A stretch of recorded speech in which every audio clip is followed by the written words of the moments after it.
오늘도 하나님 앞에 예배하면서 하나님의 신성한 은혜가, 신령한 역사가 여러분의 삶에 임하기를 주님의 이름으로 간절히 축복합니다. 아멘. 우리가 이제 세계사 또 이 텔레비전에서 세상에 돌아가는 이야기들을 많이 보는데요. 우리가 중국의 이 시진핑이 미국에 있는 트럼프 대통령을 초청할 때, 중국으로 초청할 때 신경들을 많이 써요. 이게 왜 신경을 쓰냐면 중국이 트럼프를 초청할 때 어디서 이제 회담을 할 거냐 중요하거든요. 근데 그들이 꼭 회담을 할 때는 중국에서 전통과 역사가 살아있는 그 도시로 이렇게 초청을 해요. 그래서 거기서 회담을 하자 그래. 그러면 트럼프가 야, 왜 꼭 거기냐? 거기 말고 다른 데 하자 그래. 시진핑은 꼭 거기서 하자 그러고. 왜 그러느냐면 우리들이 이제 서민들이 볼 때는 서로가 이렇게 좀 마음에 안 들어서 그런 거 아니겠냐 그런데 시진핑이 트럼프를 초청할 때는 중국의 역사가 5,000년이거든요. 5,000년의 역사를 갖고 있는 나라가 나라의 역사를 보여줄 수 있는 그런 건물들이 있는데 그런 데서 꼭 회담을 하는 거예요. 그 얘기 뭐냐면 미국은 역사가 250년밖에 안 됐어. 그러니까 한마디로 이제 무시를 하고 들어가는 거야. 야, 니네 역사가 250년밖에 안 됐는데 우리 역사는 뭐예요? 5,000년이나 됐다. 그러니까 우리 대한민국이 작아도 세계 열강 가운데 서는 건 머리가 좋고 여러 가지 이유도 있겠지만 특별히 이제 하나님이 보호하셨지만 더 중요한 것도 우리도 5,000년의 역사가 있잖아. 이 사람이 역사라는 건 무시할 수가 없는 거예요. 우리가 왜 하나님 나라에 가야 되냐면 이 세상에 있는 나라 중에서 가장 먼저 세워졌고 가장 오래된 나라가 바로 하나님의 나라거든요. 그래서 우리가 하나님 나라를 소망하는 거예요. 그러니까 괜하게 그냥 농담 삼아 하는 얘기가 아니고 그 나라가 뭐예요? 제일 아름답고. 왜 그러냐면 전통이 오래된 나라, 5,000년의 역사를 갖고 있는 나라에 가보면 볼 것도 많고 생각할 것도 많고 정말 나름대로 여러 가지를 그 안에서 찾을 수가 있다는 거죠. 그러니까 하나님 나라가 왜 우리에게 희망이 되냐면 최고로 먼저 된 나라거든요. 하나님 나라가. 그러니까 하나님이 그 나라에 우리가 들어갔을 때 우리가 상상도 못할 것들이 그 나라에 가득 차 있는 거예요. 그래서 하나님 나라는 뭐예요? 최고의 나라라고 생각합니다. 그래서 우리가 자꾸 이민을 미국으로 가려면 세상에서 보면 제일 좋은 나라가 미국이나 유럽 쪽이잖아요. 그러니까 그걸로 가려고 하는 거잖아요. 우리는 영적으로 이 세상에서 모든 나라 가운데 하나님의 나라, 바실레예요. 하나님의 왕국이 제일 좋은 나라라는 거죠. 저는 여러분이 어차피 이 세상을 떠나서 이민 갈 거면 하나님 나라로 가기를 주님의 이름으로 축복합니다. 제가 왜 이야기를 하느냐면 지금 우리가 텔레비를 틀기만 하면 지금 전쟁 얘기잖아요. 전쟁 얘기가 그냥 지금 미국하고 이란하고 싸움을 하는데 미국이 이란을 얕잡아 봤잖아요. 근데 이란이 만만치가 않아요. 왜 그러냐면 성경에 보면 이란이라고 하는 나라는 구약 성경에 바벨론이라고 하는 나라가 이란의 시초예요. 그러니까 메데파사, 바벨론의 그 전에 메데파사가 지금의 이란인 거라. 이란이 되기 전에 원래 바벨론, 메데파사, 그 다음에 페르시아, 그 다음에 지금 이란으로 이렇게 이름이 바뀌었는데 무슨 얘기냐면 이란의 역사가 3,000년인가 돼요. 그러니까 어마어마한 역사를 지니고 있는 나라거든요. 그러니까 250년 과학이 발달됐다고 그래가지고 그것 갖고 쉽게 모든 일을 해결할 수 있을 수 없다는 생각이 들어요. 저는 그래서 미국이 자기의 어떤 계산 가지고 이란을 그냥 한순간에 무너뜨릴 것 같지만 이란은 오랜 전통이라는 게 있어요. 나름대로 노하우가 있어요. 그래서 이 전쟁이 쉽게 끝나지 않을 것 같고 결국은 경제가 파탄이 나고 경제적인 어려움이 오게 되지 않을까 한저 나는 그냥 나 혼자서 성경적인 입장에 서서 이제 계산을 해봐요. 그만큼 우리가 똑같아 보이지만 오랜 전통이라는 게 그만큼 중요하고 의미가 있어요. 그래서 아무렇게나 우리가 계산할 일이 아니라는 거예요. 그러니까 지금의 이란도 만만치는 않다. 제 생각에는 미국에서 생각하는 거하고는 달리. 왜 그러냐면 오랜 전통이 성경적으로 바벨론, 메데, 파사, 페르시아 그 다음에 이어서. 근데 우리가 잘 아는 대로 페르시아가 동방박사를 보낸 사람 나라잖아요. 그 나라가 예전엔 천문학 그리고 물리학 이런 것들이 아주 발달되어 있는 나라예요. 그래서 쉬운 말로 말하면 나름대로 머리가 좋은 사람들이 살고 있는 나라가 바로 이란이거든요. 이란을 칭호하는 거 아니고 그 역사를 이렇게 놓고 볼 때 그렇다는 거죠.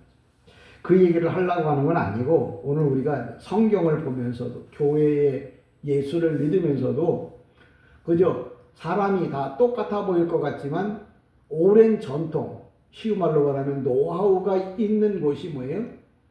힘이 있다고 하는 얘기를 하려고 하는 거예요. 오늘 우리가 성경을 보면서 이제 순환절 셋째 주가 됐는데 우리 성경에 보면 21절에 이때로부터 예수 그리스도께서 근데 우리 성경은 그렇게 쓰고 있는데 제가 이 말씀을 헬라어 성경을 제 나름대로 이제 번역을 다시 하면 이렇게 돼 있어요. 뭐라고 하냐면 그때 이때가 아니고 그때예요. 그때부터 예수께서 그의 제자들에게 가르치기를 시작하셨다. 그가 반드시 예루살렘으로 가야 할 것과 장로들과 대제사장들과 서기관들부터 많이 고난을 받을 것과 죽임당할 것과 제3일에 일어날 것을 요까지만 있어요. 근데 우리 성경은 더 많잖아요. 왜 그러냐면 번역하는 데 있어서 서로 달라서 그래요. 근데 우리가 예루살렘이라고 하는 말 그냥 한 도시 이름이 아니고 원래 예루살렘이라고 하는 말의 뜻은 뭐냐면 하나님에 의해 평화가 머물러 있는 곳이 예루살렘이에요. 그러니까 예수님께서 예루살렘으로 올라가겠다고 하는 육신적으로 말하면 유대 나라의 이 수도가 예루살렘인데 이 예루살렘이란 말은 실상은 하나님에 의해서 평화가 머물러 있는 것. 이게 예루살렘이라고 하는 말이 지형적으로 지금 예루살렘이지만 저도 예루살렘에 좀 가봤는데 영적으로 말하면 하나님의 나라를 설명하는 거예요. 그러니까 예수께서 예루살렘으로 올라가신다는 말은 이제 주님의 구속사를 완성하기 위해서 왜? 예루살렘에서 십자가에 못 박혀 죽으셔야 된다고 성경에 기록해 놨거든요. 그래서 그 기록을 완전히 완성하시기 위해서 예루살렘으로 올라가는데 그 예루살렘은 바로 뭐냐면 하나님의 평화가 머물러 있는 곳이. 그러니까 우리가 천국에 가면 왜 기쁘냐? 너 예루살렘이라고 부르지 않았냐? 예루살렘이라 부르지. 이스라엘의 수도. 그 이스라엘의 수도가 무슨 뜻인 줄 아느냐? 하나님에 의해서 평화가 머물러 있는 게가 바로 뭐냐면 예루살렘이에요. 그러니까 그 얘기는 뭐냐면 하나님의 나라는 뭐예요? 평화가 머물러 있는 행복하고 즐거운 곳이라는 말을 우리가 예루살렘 이렇게 말을 하면서도 하나님 나라가 어떤 나라인지를 모르고 사는 거지. 그러니까 교회를 다닌다고 성도라고 해도 급이 다른 거예요. 하나님의 진리를 많이 아는 사람들, 원문에 대한 말씀을 아는 사람들은 뭐예요? 이게 무슨 의미를 가지고 하나님 앞에 예배를 드리고 어떤 의미를 가지고 찬양하는지를 뭐예요? 알고 드리는 거지. 그래서 오늘도 예루살렘에 올라간다는 말, 예루살렘이 바로 뭐냐면 하나님의 평화가 머무는 곳. 다른 말로 말하면 종교의 중심지에서 예수는 순환을 받아야 된다고 하는 말을 성경에서 이야기를 하고 있고요. 우리가 성경에 보면 대제사장들과 드리는 복수예요. 대제사장, 원래 이스라엘은 대제사장은 하나밖에 없어요. 한 분밖에 없어요. 근데 여기 보니까 대제사장들과 그랬단 말이에요. 그러니까 뭐 드립은 어떻고 대제사장이면 어떻고 그냥 무조건 아무렇게나 그냥 넘어가려고 하면 안 돼. 이 대제사장과 대제사장들의 차이점이 뭐냐면 복수예요. 대제사장들 그러면 제사장이 많다는 얘기인데 아니 왜 1년에 제사장을 한 사람밖에 안 세우거든요. 근데 왜 복수로 썼느냐면 이스라엘의 그 대제사장이 자기 직분을 내려놓고 이제 다른 제사장을 세운단 말이야. 1년에 한 번씩. 그러면 그 제사장직을 감당했던 사람들이 아직도 죽지 않고 계속 남아있다는 말이야. 그래서 성경에는 대제사장들과 라고 이렇게 들자 복수를 쓴 거예요. 근데 그게 무슨 의미가 있냐면 사람들이 복수, 제사장들이 돼가지고 어떤 일에 열심을 내냐면 예수 죽이는 일에 마음을 모았다는 거예요. 사람들이 많이 모아서 사람들이 많은데 그 사람들이 주를 영화롭게 하려고 한 것이 아니라 예수를 죽이려고 작정한 사람들이 많았다 하는 말을 대제사장들과 서기관들과 바리새인들과 라고 표현을 하는 거예요. 그러니까 내가 예수를 올바로 안 믿으면 세상 사람들이 뭐예요?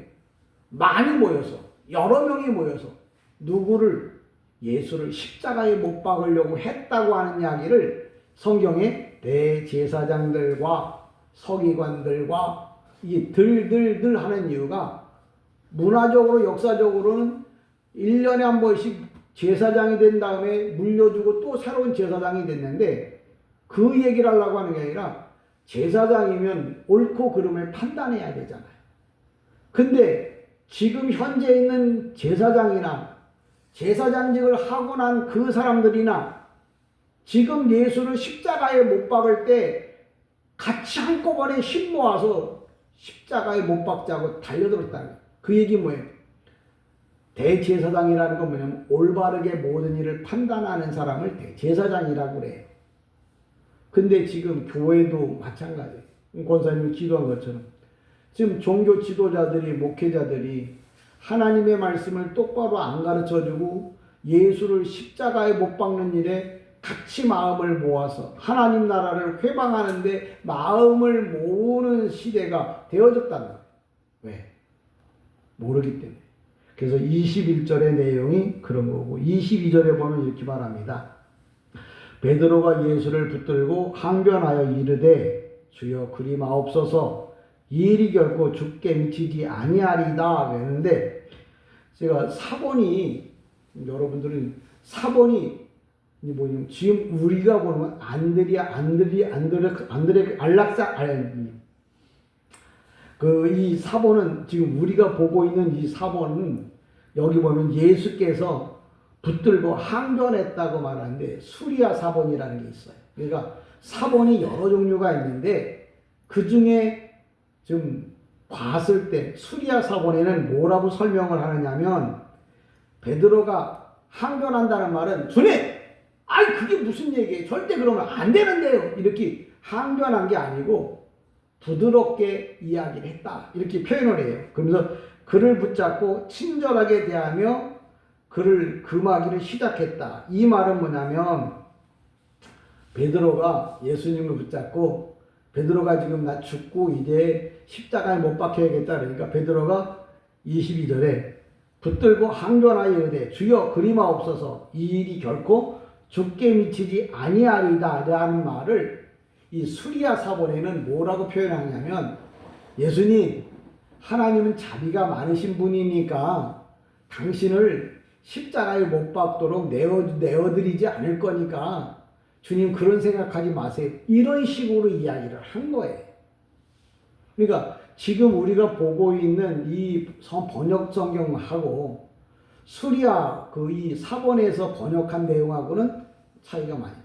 왜 그러냐면 이 베드로가 예수님에게 막 대드는 식으로 말한 게 아니고 정말 부드럽게 이야기를 하면서 달려요. 우리 성경에는 베드로가 아주 그냥 팔을 벌리고 예수님 절대 안 된다고 말한 것처럼 표현했는데 올바른 사본에 보면 수리아 사본에 보면 부드럽게 쉬운 말로 말하면 사람을 잘 꼬시는 방식으로 예수님에게 다가간 거예요. 그러니까 이 얘기 뭐냐면 사탄이 우리를 시험할 때 무서운 방법으로 달려들면 안 가죠. 근데 부드럽게 그럴듯하게 얘기를 하면 뭐예요? 넘어가는 거예요. 그래서 주님께서 베드로가 막 달려든 게 아니고 부드러운 방식으로 하나님은 절대 그런 자비가 많으신 분이니까 절대 그럴 일이 없을 거예요 라고 예수님을 부드러운 방법으로 뭐예요? 넘어지게 하려고 하니까 그 방법을 알고 뭐예요? 사탄아 내 뒤로 물러가라. 에덴 동산에서 아담과 하와에게 사탄이 찾아와서 그러잖아. 야, 이거 먹으면 안 된다니? 그거 먹으면 죽는 어떻게 된다니? 그러니까 아담이 그거 먹지 말라 그랬더니 아니야. 하나님이 그거 먹으면 하나님처럼 될 것 같으니까 먹지 말라고 한 거야. 그런 부드러운 말에 뭐예요? 하와가 미혹을 받는 거야. 이 얘기는 무슨 얘기냐면 오늘날 성도들이 무섭게 몰아치는 말에는 거부를 해요. 근데 그럴듯하게 거짓말하면 뭐예요? 넘어가는 거예요. 근데 주님은 뭐예요? 그 사실을 정확하게 간파하는 거지. 그래서 사탄아 내 뒤로 이렇게 내 뒤로 물러가라고 이렇게 말한 거예요. 그러니까 성경에 써놓은 내용들이 그냥 써놓은 게 아니고 제가 설명한 그런 내용들을 그 안에 품고 있는 거예요. 그러니까 이게 그 서울서 온 애들이 닭이 알을 품고 있으면 아니 저 닭은 왜 알을 품고 있어? 빨리 저 알을 꺼내서 뭐 후라이를 해 먹어야 되는 거 아니야? 그런데 시골 아이들은 뭐예요? 그게 그러면 안 돼. 왜? 지금 저 닭이 새끼를 지금 이 유정란 그 새끼를 이제 품어서 병아리를 만들려고 한다고 얘기를 하면서 알을 꺼내지 못하게 하잖아요. 하나님의 말씀을 모르면 빨리 꺼내서 뭐예요? 후라이 해 먹자 그런 얘기에 사람들이 관심을 가져. 근데 아는 사람들은 후라이 지금 당장 먹는 게 아니라 병아리를 많이 낳아서 부화시켜서 거기서 많은 닭을 통해서 더 많은 알을 얻을 수 있다는 걸 알면 지금 당장 후라이를 안 해 먹는 거예요. 그 얘기가 오늘 내용의 이 포인트예요. 오늘 많은 사람들이 당장 지금 먹고 사는 일이 중요하다고 여겨서 그 일을 한다면 당장 깨서 그 후라이를 해 먹어서 그 배를 채우는 게 아니라 그냥 놔두면 많은 병아리를 이 닭을 생산해서 거기서 나오는 알이 있는 것처럼 오늘도 우리가 신앙이 뭐예요? 당장 눈앞에 보이는 게 중요한 게 아니라 죽은 다음에 하나님 나라 가서 영원한 나라에 들어가서 우리가 행복하게 살 것을 아는 사람은 지금 당장의 삶을 뭐예요? 중요하게 여기지 않는다는 말을 하는 거예요. 근데 그 사실을 베드로가 뭐예요? 몰랐던 거죠. 그래서 주님을 살살 꼬신 거예요. 그리고 사탄아 물러가라 그랬더니 베드로를 사탄이라고 본 게 말한 게 아니라 마태복음 4장 10절에 보면 예수님께서 그 40일을 금식하신 후에 예수님에게 와서 뭐라고 하냐면 이 원래 돌들은 아니에요. 헬라어 말로는 자갈들이에요. 이 자갈들로 빵을 만들어 먹으라 이렇게 이야기를 했단 말이에요. 근데 뭐냐면 예수님이 직접 아주 코앞에 와 있는 그 사탄을 보고 말씀으로 물리쳤던 것처럼 베드로가 아니라 사탄이 예수님의 코앞에 와 있는 걸 주님은 보시고 사탄 보고 물러가라고 한 거예요. 그러니까 그냥 멀리 서 있는데 야 사탄아 물러가라 그런 게 아니고 사탄이 아주 코앞에 쉬운 말로 말하면 아주 시험에 넘어지기 좋은 말을 하고 그걸 사람을 통해서 베드로를 통해서 말을 하는 사탄을 앞에서 본 거야. 그래서 예수님께서 사탄아 내 뒤로 물러가라고 이렇게 표현을 한 거야. 그냥 무조건 베드로 보고 표현한 게 아니고 사탄이 바로 코앞에 왔을 때 여러분이 위험이라는 게 멀리 있으면 그렇게 뭐 크게 소리 안 지르지만 갑작스러운 위험이 코앞에 닥치면 뭐예요? 큰 소리를 내잖아. 불이 저 멀리 남의 집에 불 나면 불이야 불 났네 그러지만 내 앞에 내 집에 불이 났으면 어떻게 돼요? 불이야! 소리치잖아요.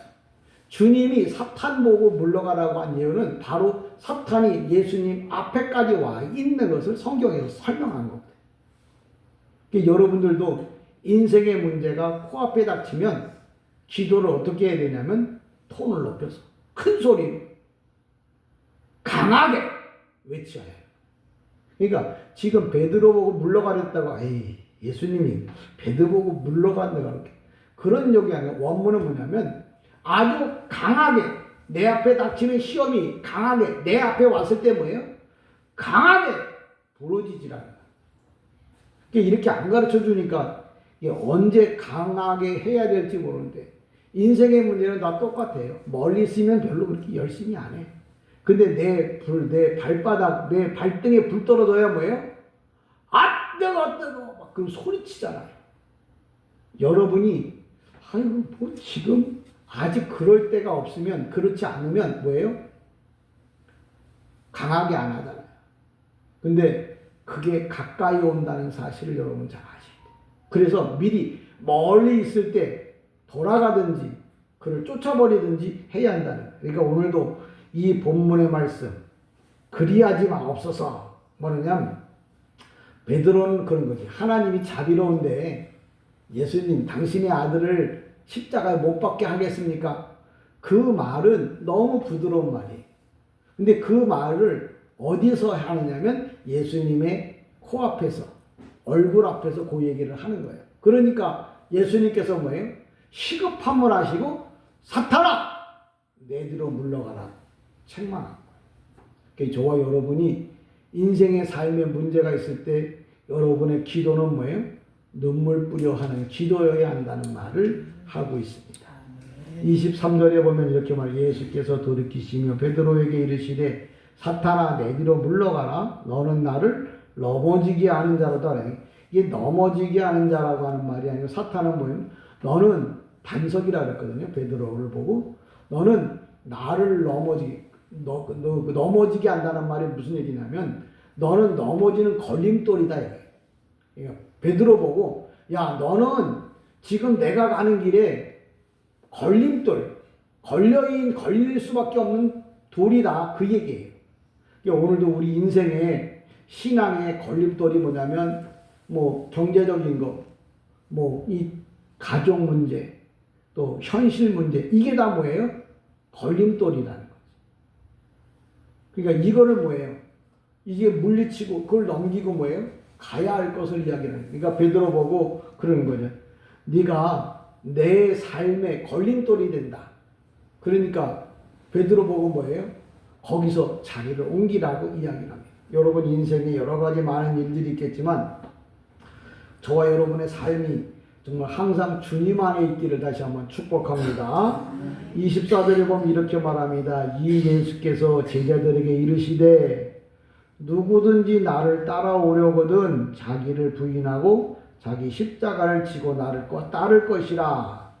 이거를 이제 원문을 제가 직역해 보니까 그때에 예수께서 그의 제자들에게 말씀하셨다. 누구든지 나의 뒤로 따르기를 원한다. 그는 스스로 자기를 부인하고 그의 십자가를 지고 나를 따르라. 이렇게 표현합니다. 그러니까 예수님께서 누구든지 나의 뒤로 따르게. 그러니까 베드로가 왜 사탄이라고 책망을 받았냐면 원래 제자라는 것은 마데테스라고 그래갖고 예수님의 발 아래 있거나 예수님의 등을 보는 자를 제자라고 해요. 성도는 어떤 사람이냐? 예수님의 뒤를 따라가는 사람이 성도야. 근데 사탄은 누구냐? 예수님 앞에 서 있는 존재.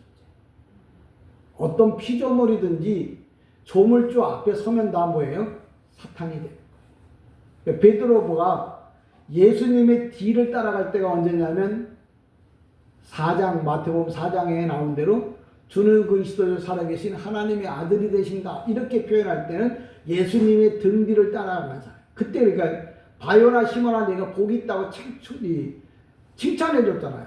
근데 지금은 예수님의 앞에 서 있단 말이에요. 저와 여러분이 오늘도 순환주의를 맞이하면서 내가 지금 주님 앞에 서 있는지 주님의 뒤에서 서 있는지를 봐야 하는. 내 생각을 말한다 그러면 주님 앞에 서 있는 거예요. 내가 뭔가 내 생각대로 내 뜻대로 내 생각에는 이게 옳을 것 같다고 말하는 건 내가 바로 주님 앞에서는. 그러면 그 사람이 누가 된다고요? 사탄이 돼요. 그게 이제 점점 가까워져서 정말 주님과 거의, 왜 그러냐면 주님이 급한 일이 오는데 내가 이걸 해결 안 하면 뭐예요? 내가 죽든가 네가 죽든가 둘 중에 하나. 끝장이 나요. 그래서 사탄 보고 빨리 떠나. 그 일에 사탄은 뭐냐면 영적인 존재는 스스로 활동을 못해요. 그래서 피조물 속에 들어가서 귀신이 그냥 활동을 못해요. 그래서 사람 속에 들어가서 귀신이 활동을 하는 거예요. 예수님도 영이시기 때문에 그냥 활동할 수가 없단 말이야. 그래서 당신이 사람의 몸을 입고 그 몸 안에서 하나님의 일을 하는 거예요.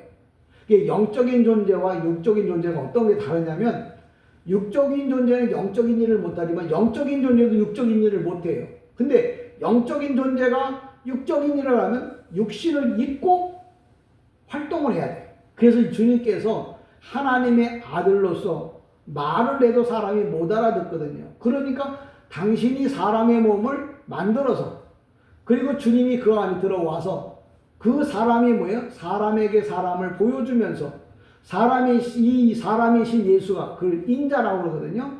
그 사람이신 예수를 당신이 십자가에 못 박으면서 또 십자가를, 내가 이렇게 십자가를 지고 가는 것처럼 너도 나를 따라서 십자가를 지고 오라고. 왜? 영으로 말을 하면 못 알아듣기 때문에.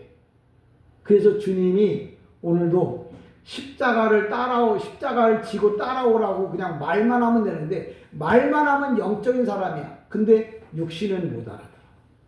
그러니까 주님이 직접 사람의 몸을 입고 당신이 직접 십자가를 지면서 하는 말이, 내가 이렇게 십자가를 지는 것처럼 너도 나를 십자가를 지고 따라오라고 보여준 거예요. 오늘도 순환주일, 고난주간, 부활주일 이런 게 다 뭐냐면, 사람은 영의 일을 몰라요. 그래서 그걸 어떻게 하느냐?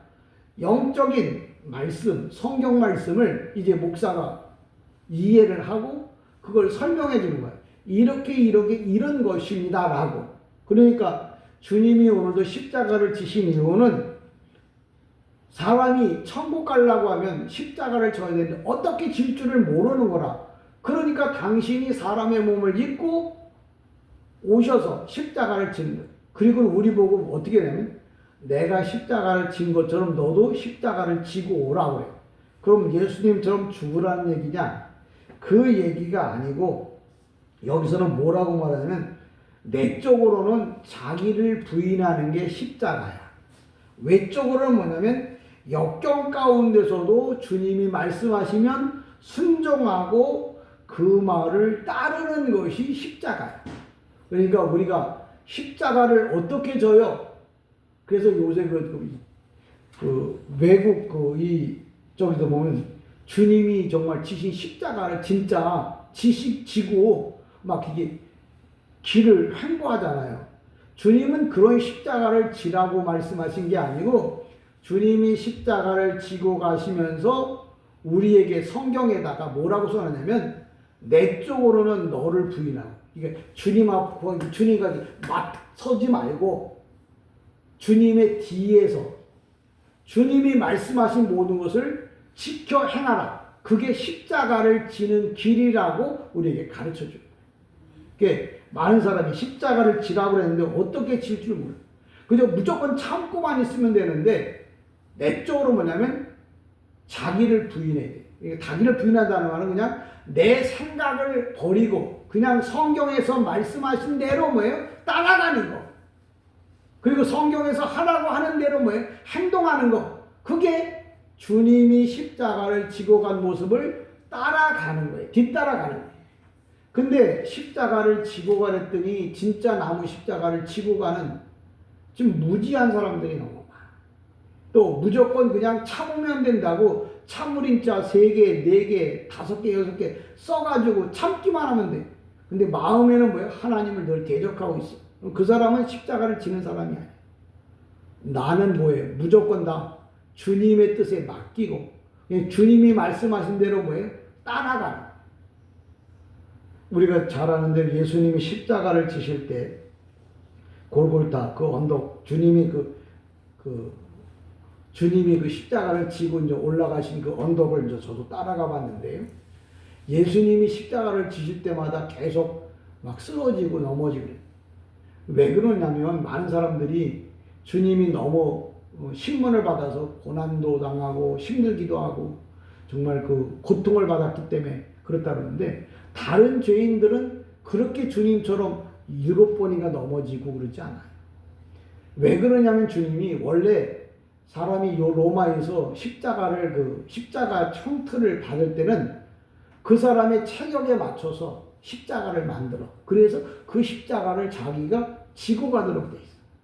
근데 예수님은 갑자기 예수를 그냥 십자가에 못 박으려고 하니까 기성품, 예수님의 옆에 있던 그 강도, 덩치도 크고 힘도 좋은 그 사람의 체격에 맞는 십자가를 주님이 지고 가니까 남의 십자가잖아.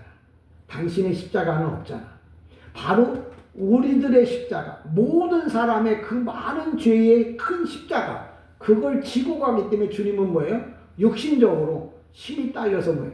넘어진 거. 주님이 넘어진 이유가 주님이 매를 많이 맞아서가 아니라 너무나 주님이 지지 않을 십자가, 큰 십자가를 지고 가신 거예요. 왜? 세상의 모든 죄를 대신 지고 가신다는 상징적 의미입니다. 그러니까 여러분이 이왕에 예수를 믿을 거면 알고 믿어야. 무작정 믿는 게 아니고 알고 믿어야 된다고 하는 얘기를 이야기합니다. 오늘도 또 25절에도 이렇게 설명하죠. 뭐라고 말하냐면 누구든지 제 목숨을 구원하고자 하면 잃을 것이요.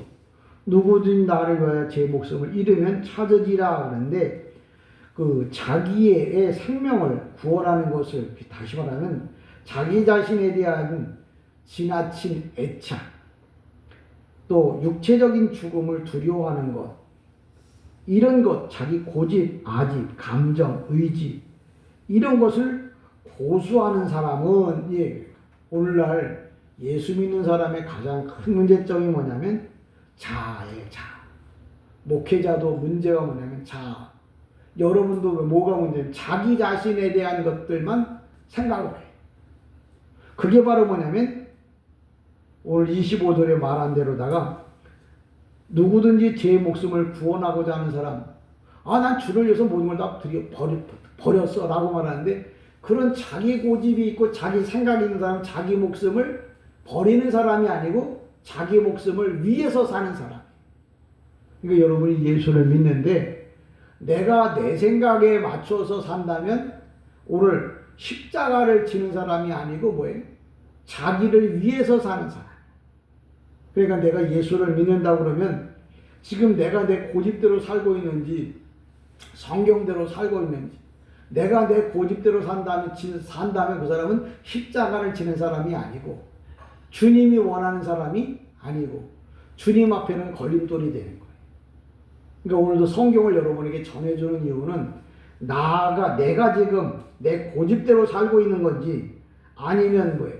주님의 말씀대로 살고 있는 거지 늘 묵상하라는 거예요. 그러니까 묵상하라는 말은 성경 말씀을 놓고 묵상하는 것보다도 전해주신 말씀을 듣고 내가 지금 주님 뜻대로 올바로 살고 있는 거야?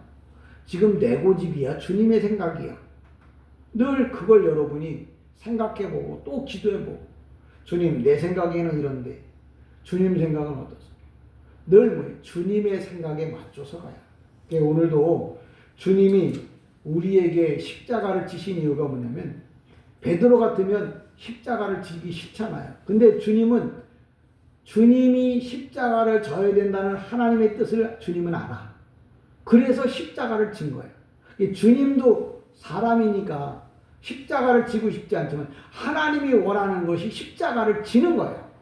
그래서 그 힘들고 어려운 십자가를 지신 거예요. 그러면서 뭐예요? 나를 따라오라고 하는 얘기는 뭐냐면 우리 보고도 네 생각대로 살지 말고 하나님의 말씀대로 살라고, 그게 뒤를 따라가는 거예요. 주님의 뒤를 따라가는 거예요. 근데 주님 앞에서 내 인생을 한번 살아보세요. 내가 지금 상당히 힘들고 어려워서 그렇게는 못하겠네요 하는 베드로 앞에서 예수님 얼굴 앞에 서 있는 모습이에요. 여러분이 오늘도 한번 생각해 보시면서 과연 내가 어떤 삶을 살고 있는가?